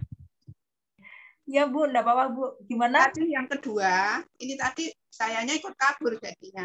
Ini ada tetangga yang nanya obat tadinya maunya, jadi saya malah pergi. Jadi ini ada cerita sedikit. Terus ini ada suami istri sudah sepuh banget, udah 89 sama 91 tahun, dua-duanya sakit. Padahal anaknya udah meninggal yang sakit. Ini tinggal mantunya sama pembantunya. Lah ibunya itu udah 90 tahun ya, itu napas itu susah. Jadinya kesumpel sama ini yang ibunya, yang bapaknya sama aja. Jadi ini mantunya sama pembantunya itu ngopeni berdua ini, jadi ke sana tadi. Lah orang saya bukan dokter, bukan apa ya, ditanyain ya bingung. Ya udah, itu paling enggak kan disedot nanti di tenggorokannya untuk ngeluarin lendir gitu, ya udah untuk diputuskan mau dibawa ke Karos. Jadi si ibunya yang udah sepuh ini mau dibawa ke Karos, tadi juga lagi bingung lagi gimana ya ini perempuan ngopeni dua pembantu, yang satunya juga udah gereng-gereng, udah 91 tahun itu. Makanya ibunya yang tenggorokannya nggak bisa kesumpelan ini umurnya udah 89 tahun. Jadi yang bingung. Kebetulan nih Katolik juga. Jadi saya tadi malah kabur ya, Meli. Sekarang balik lagi udah. Matur nuwun. Ya, Bu Puji, terima kasih untuk tinggal kabur. Ya, pun parani dari belakang, jadi saya lari ke sana. Nggak apa Bu, ya. Jadi tadi cerita pengalaman ini ya Bu ya, ketika ada sesama kita yang mengalami kerapuhan tadi ya, mengalami kesulitan, mengalami hal-hal yang berat tadi, bagaimana kita ya merespon hal itu ya. Terima kasih Bu Puji tadi untuk tanggapannya. Nggak enak jadi kalau kok malah kabur lah, habis gimana ya? Jelas telepon masuk ke HP ini ya, itu taruhlah ini malah lewat belakang ada ini, udah nggak apa-apa. Ya, baik. Ya Bu, terima kasih Bu. Ada lagi di antara kita, monggo Bapak Ibu. Pak Eli. Monggo Pak Jaka. Ini tadi esensinya kan Yesus sendiri menerima kerapuan ketika hadir sebagai manusia. Manusia itu rapuh ya, semua kita mau menerima, kita memang rapuh dan menerima itu semua. Tapi ketika Yesus kemudian mau disalib, katakanlah itu dianggap rapuh. Tapi kemudian kan dia kan mengalami kemenangan dan hidup kembali. Nah itu apakah bisa dihubungkan bahwa sebenarnya kita juga rapuh tapi mau menerima, tapi juga untuk bagaimana survive dari kerapuhan itu, baik secara komunal maupun kelompok maupun grup. Kita saling menolong untuk sama-sama tidak rapuh. Juga esensinya seperti itu gimana Mbak Eli nanti waktu ada pertanyaan-pertanyaan tentang kerapuhan? Iya, terima kasih Pak Jaka. Ya, betul. Jadi ketika kita menerima kerapuhan, bagaimana kita juga semakin aware terhadap kerapuhan-kerapuhan orang. Sehingga ada semangat untuk mau saling menolong, saling membantu, menyelamatkan. Ketika tadi Pak Jaka mengutarakan kan, Yesus ketika mati itu juga kan menerima kerapuhan. Kemudian kalau bangkit berarti kan menyelamatkan kan? Menyelamatkan manusia. Dan jangan lupa Bapak Ibu, Yesus yang bangkit tidak dengan sempurna, bukan? Ada dua tangannya yang juga bolong. Ada bekas tombak di lambung. Berarti secara nggak langsung ketika Yesus bangkit pun, dia bangkit dengan tidak sempurna. Masih ada sisi-sisi rapuhnya juga ditunjukkan, kan? Sebenarnya kalau misalnya kita melihat, wah Yesus yang hebat, bangkit, jangan dilihat hanya sisi hebatnya, tetapi juga dia bangkit menunjukkan kerapuhannya. Bahkan dia menunjukkan kepada muridnya, kan? Silakan pegang di bekasnya. Ada di tangan, bekas tombak. Berarti secara tidak langsung kerapuhan itu tetap diterima. Benar tadi apa Pak Jaka katakan, ketika kita melihat sisi kerapuhan dari Yesus, Yesus menerima kerapuhan itu dan dia mau lebih aware menyelamatkan manusia. Dia mau menebus manusia. Kematian Yesus bukan untuk dirinya saja, untuk menunjukin, wah saya hebat, saya bisa bangkit, saya berhasil mengalahkan maut, tidak. Tetapi justru malah menyelamatkan manusia. Kalau misalnya Yesus mau nunjukin sisi kehebatannya, bisa nggak tangan Yesus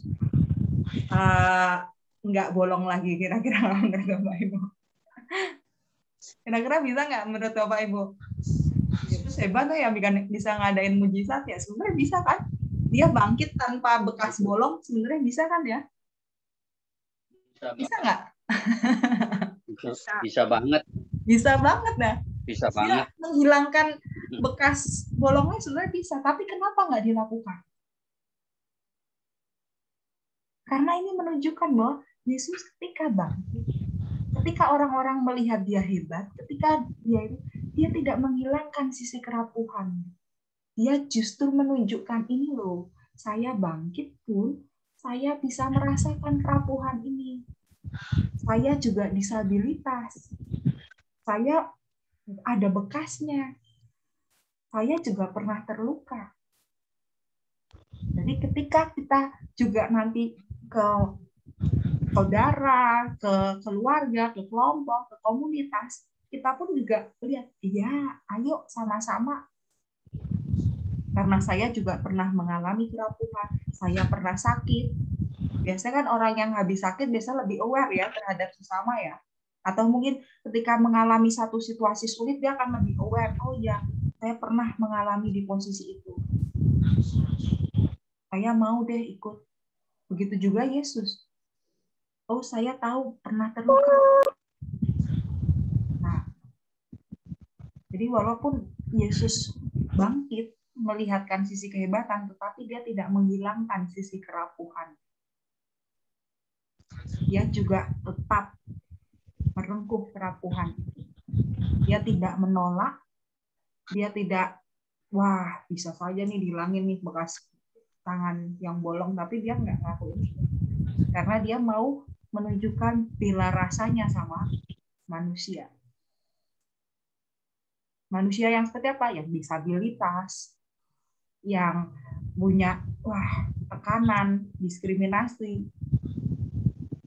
Padahal dia bangkit tidak dengan kesempurnaan. Nah, kenapa kita masih ngejar kesempurnaan? Ya, mungkin itu Bapak Ibu. Ada lagi mungkin dari Bapak Ibu? Monggo.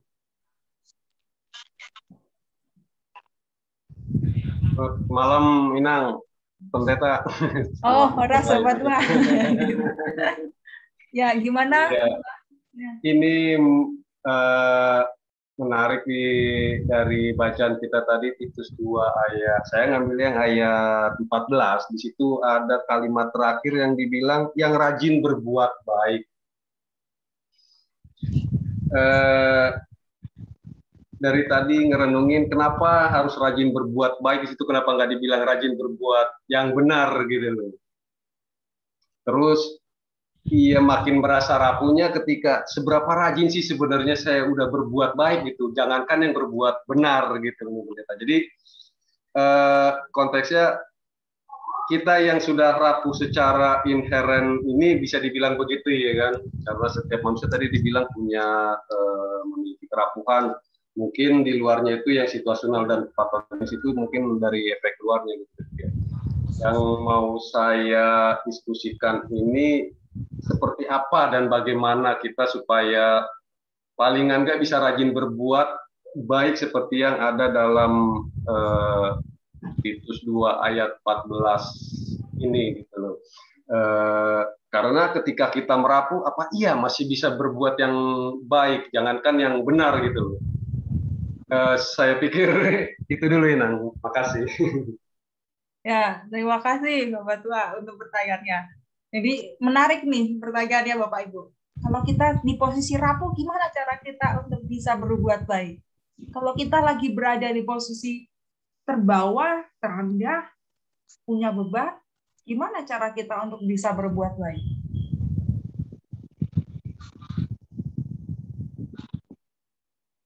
Apa yang paling mendasari?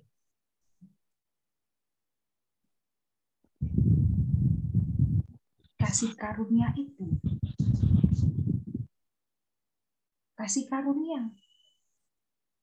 Ketika Yesus disalib, Yesus mengingat kasih karunia Allah. Meskipun dia awalnya berteriak, ya Allahku, mengapa engkau meninggalkan aku? Tetapi dia kemudian menyadari bahwa, oh iya, kasih karunia Allah nih tetap menemani. Walaupun di sisi paling beratnya, tapi Kristus tetap mau mati. Kristus tetap mau menebus dosa manusia. Memang agak berat ya. Wah susah Mbak, orang lagi sakit, gimana caranya kita terus mau merengkuh orang yang rapuh? Wah, gimana Mbak caranya saya sendiri buat makan aja ini? Saya juga mengalami ketidakadilan, lalu gimana? Tadi kita mencoba membayangkan, kita mencoba mengingat, oh ya kasih karunia yang pertama. Yang kedua, bagaimana kita melihat, oh iya semua manusia rapuh kok, nggak ada yang hebat. Semua manusia perlu relasi, entah relasi untuk bercerita, kalaupun nggak bisa membantu secara materi, menjadi teman cerita, banyak. Kalaupun nggak bisa bantu lebih, nggak bisa menyelesaikan masalah dari orang itu, tapi paling tidak ketika kita berada bersama, ketika kita dengerin ceritanya, ketika kita membuka diri,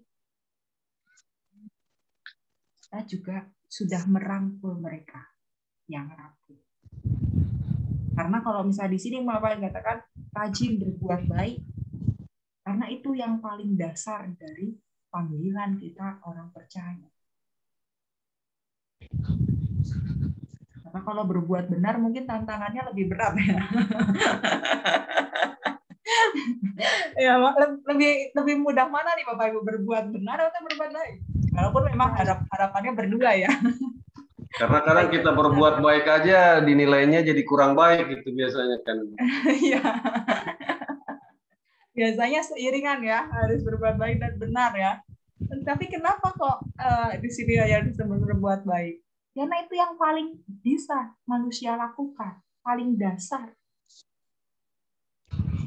Nggak harus menyelesaikan masalahnya, menyelesaikan yang rapuh itu, atau mungkin apa, tetapi paling tidak berempati, paling tidak mendengar, paling tidak datang duduk aja udah bisa melegakan. Mungkin itu, kalau misalnya kita melihat kenapa, dan poin itu yang sebenarnya bisa menjadi dasar kita.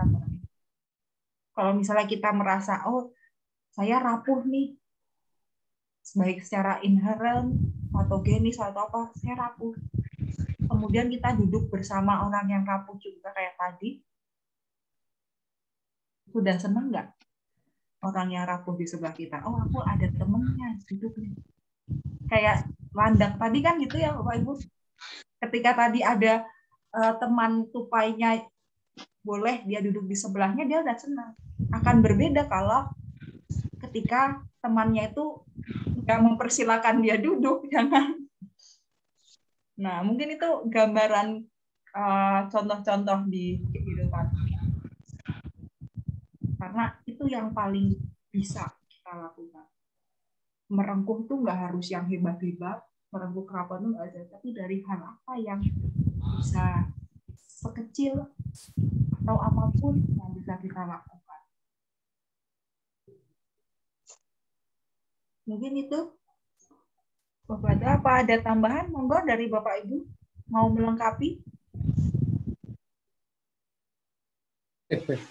Ya, sangat menarik. Makin malam makin menarik ini Bu Pendeta. Monggo Pak Sus, gimana Pak? Memang benar ya. Kita berbuat baik itu relatif ya. Orang kita melihatnya baik itu ya sesuai dengan apa yang kita lakukan. Tetapi orang melihat, belum tentu baik itu.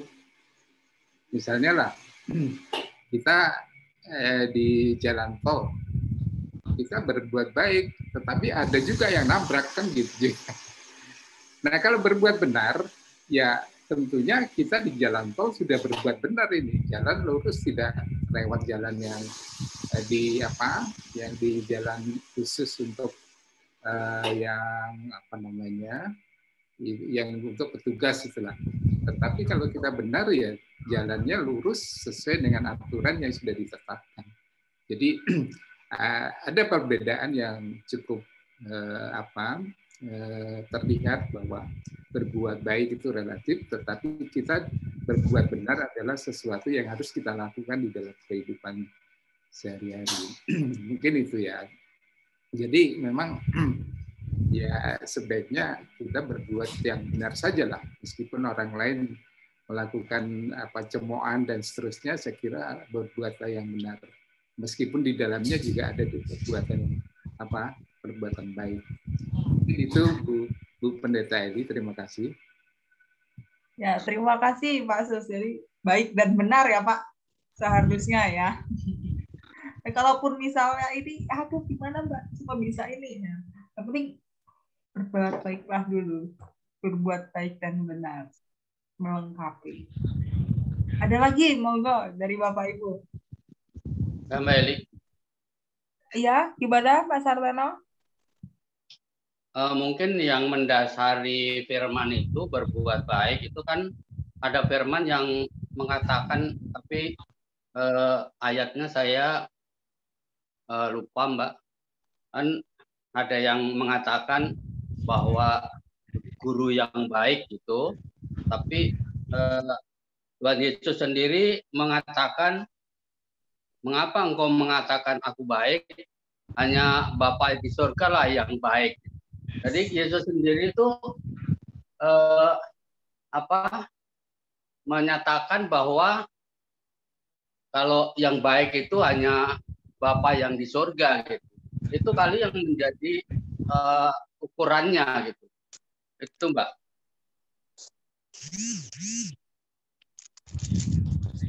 Ya, baik. Terima kasih Pak Sartono. Ya, memang itu di kitab yang lain ya Pak ya, ayatnya ya, nggak di Titus ini. Tapi memang poin yang tadi bisa kita ini, Allah ya yang menjadi teladan kita ya Pak ya, untuk melakukan tindakan-tindakan. Terima kasih Pak Sartono. Dan tadi untuk melengkapi juga Bapak Ibu, mengapa Titus memberikan penjelasan tentang berbuat baik ini? Karena konteks saat itu, tadi saya belum menjelaskan, konteks Titus saat itu, Titus diutus Paulus datang ke Pulau Kreta. Mayoritas orang-orang Kreta saat ini terpengaruh oleh budaya orang-orang Kreta yang penuh dengan tindak kejahatan. Bahkan kalau misalnya dikatakan di situ orang-orang Kreta punya satu julukan. Kalau misalnya orang-orang saat itu dibilang, wah kamu orang Kreta, berarti memang orang yang wah udah paling jahat, udah nggak benar, nggak jujur dan sebagainya. Nanti kalau Bapak Ibu penasaran bisa melihat dari Titus pasal 1 itu semua isinya aturan untuk hidup moral ya seperti itu. Sehingga saat itu Paulus mengingatkan jemaat di Kreta, yuk sama-sama yuk ingat Kristus aja yang jadi teladanmu. Jangan terpengaruh orang-orang Kreta yang penuh dengan tindak kejahatan. Sehingga saat itu Paulus meminta Titus untuk mengingatkan jemaat di Kreta untuk yuk berbuat baiklah dulu. Karena ketika kamu berbuat baik, orang-orang di sekitarmu, masyarakat di Pulau Kreta bisa melihat, oh ini orang Kristen, oh ini pengikut Kristus. Jadi ini sedikit konteksnya ya. Jadi di situ juga udah dituliskan juga, memang budayanya Kreta saat itu, jemaat yang ada di Pulau Kreta, tindak kejahatannya itu luar biasa tinggi. Untuk hidup bermoral saja susah. Sehingga melalui Titus diingatkan, yuk sama-sama berbuat baik supaya orang-orang semakin lihat kamu adalah murid Kristus. Jadi itu untuk penegasan yang tadi. Karena memang konteksnya saat itu di Titus, yang dihadapi Titus seperti itu. Sehingga hal yang paling bisa untuk dilakukan ya berbuat baiklah. Kasih kan yang lebih besar mengikat segala. Mungkin itu tambahan Bapak Ibu. Ada lagi? Hanya mudah ya untuk menyampaikan nanti ya Bapak Ibu di kelompok. Apalagi kalau dari video tadi bisa banyak tuh ya. Sharingnya nanti kira-kira seberapa banyak nih nanti di kelompok yang bisa menerima kerapuhan, merengkuh kerapuhan. Nanti kalau misalnya terkait apa kaitannya Advent 1, Advent 2, Advent 3, tunggu nanti di hari Minggu Advent. Karena nanti itu saling keterkaitan Bapak Ibu. Di masa-masa Advent, bagaimana kita semakin diteguhkan lagi untuk, oh ya, kerapuhan seperti apa yang kita temukan, yang kita lihat. Jadi ini pengantar awal supaya kita bisa menerima, melihat apa itu kerapuhan. Dan ada firman kan Mbak ya yang janganlah kamu bosan-bosan untuk berbuat baik. Kayaknya ada ya Mbak? Ya betul ada Bu. Di apa itu ya? Galatia. Banyak Bu, banyak Bu. Poin yang kalau misalnya kita berbuat baik banyak Bu ayatnya. Ya, memang ada ayatnya ya. Jangan bosan-bosan. Ada lagi Bapak Ibu?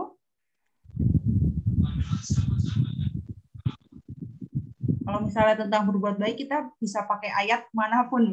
Banyak banget di Alkitab tentang ajaran untuk kita mengasihi, berbuat baik. Lakukanlah seperti untuk Tuhan, bukan untuk sesama manusia.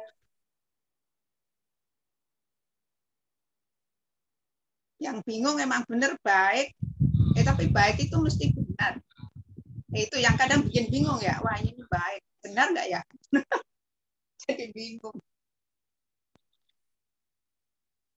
Tapi niatnya apa dulu nih Bu? Ya. Iya ya. Jadi kalau yang ya kayak saya nggak pinter-pinter amat. Oh iya baik. Kata baik itu belum tentu benar. Tapi kalau cuma ya nolong-nolong, udahlah itu anggap aja baik. Daripada menolong ya, menolong orang. Ya udah itu aja. Saya ngertinya di situ sampai situ aja lah. Gitu. Jadi kalau udah baik belum tentu benar, malah jadi bingung. Karena memang masing-masing di Alkitab itu konteksnya beda-beda Bapak Ibu. Mengapa ada yang fokusnya tentang kasih, mengapa ada yang fokusnya tentang iman, mengapa ada yang fokusnya tentang berbuat baik saja, mengapa fokusnya ada yang berbuat baik dan benar. Karena tiap-tiap konteks di Alkitab itu punya latar belakang yang beragam.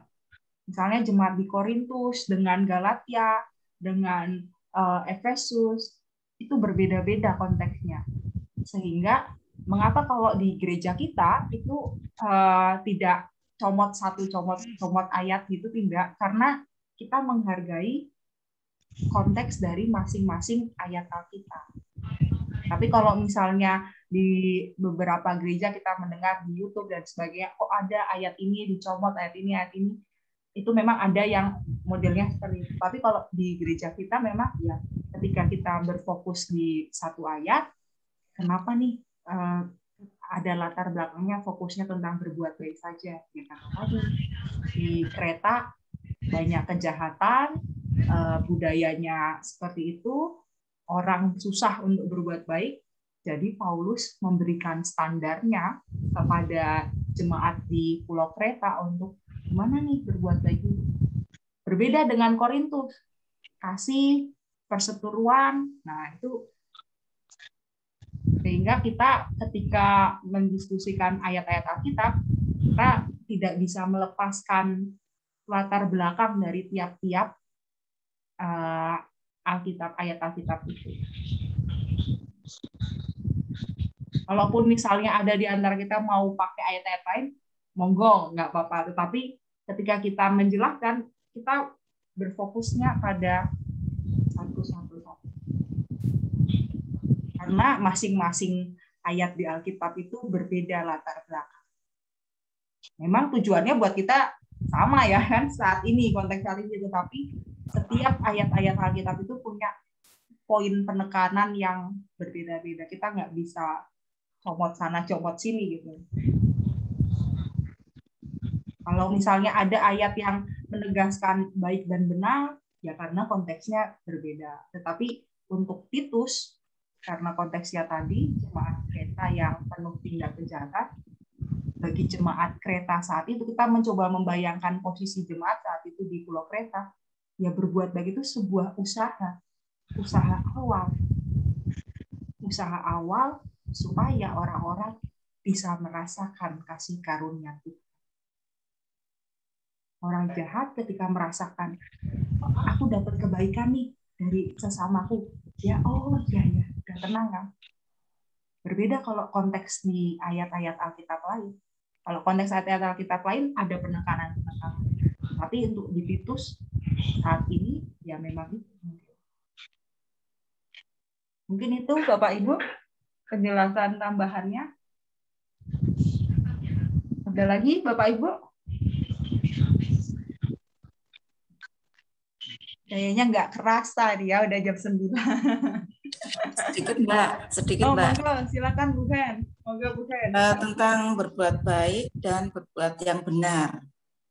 Itu mungkin dari sisi motivasi ya Mbak. Kita motivasinya untuk apa berbuat baik gitu loh. Apakah hanya untuk dipuja-puja orang, manusia sama manusia, ataukah dengan ketulusan? Itu aja Mbak. Terima kasih. Ya, terima kasih Bu Hen. Itu pertanyaan yang menggelitik ya buat kita ya. Kayaknya tuh pas nih buat menutup kita ya, Wei. Itu pertanyaan reflektif untuk mengantarkan kita nih ke poin yang tadi, merengkuh kerapuhan. Apakah kita memang untuk tadi atau hanya untuk dipuja-puja? Ya. Menarik tuh Bu. Baik Bu. Pas sekali ini membungkus pilihan kita. Terima kasih Bu Hen. Ya, nah, tambahan sedikit juga dari tambahan Ibu tadi. Iya, intinya sih motivasinya di sini kan sebenarnya penekanannya bukan berbuat baiknya, tapi di sini dibilang rajin berbuat baik. Jadi mungkin ke kitanya sebagai motivasinya seberapa rajin sih kita berbuat baik gitu. Nah, itu menurut saya ya Nang ya. Makasih. Ya, baik. Terima kasih Mbak Tua. Bagaimana melihat poin tadi ya? Karena kasih karunia terasa kita panuli nih. Iya. Tapi kasih karunianya apa nih yang kita rasakan? Karena di tujuan, kalau misalnya Bapak Ibu melihat di tujuan PA awal, menghayati nggak kita poinnya? Maka kita menghayati kasih karunia itu, merasakan kasih karunia itu, bahwa Allah udah sang perengkuh, sudah merengkuh, dan sekarang maukah kita merengkuh kerapuhan itu, baik kerapuhan pribadi kita maupun kerapuhan komunal kita.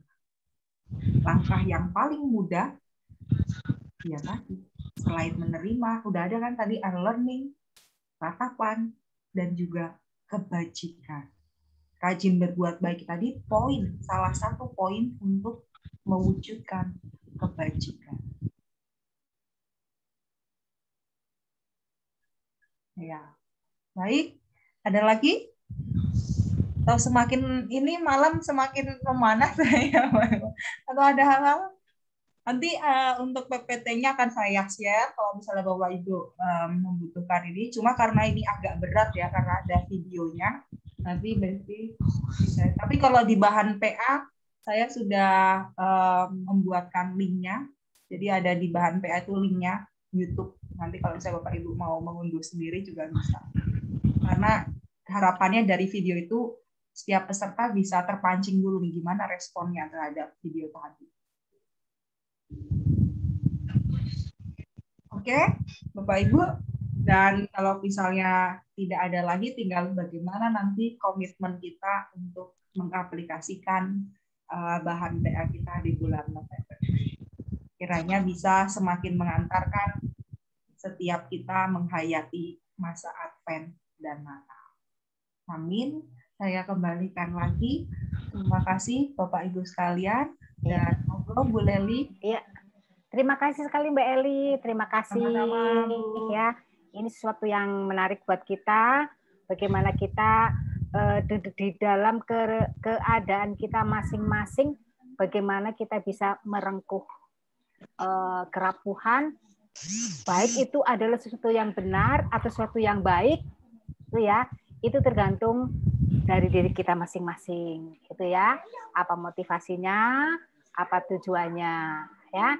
Apakah itu memang saya memang ingin melakukan sesuatu yang kehendak Tuhan, atau karena memang saya ingin dipandang orang yang utama tadi begitu ya, yang supaya dipuja seperti itu. Ya, terima kasih. Tidak berpanjang lebar, kita akan tutup kegiatan pada malam hari ini. Sekali lagi terima kasih Mbak Eli yang sudah mengantar kami, dan juga terima kasih kepada Bapak Ibu sekalian. Untuk doa penutup kami mohon Pak Sartono, monggo Pak Sartono.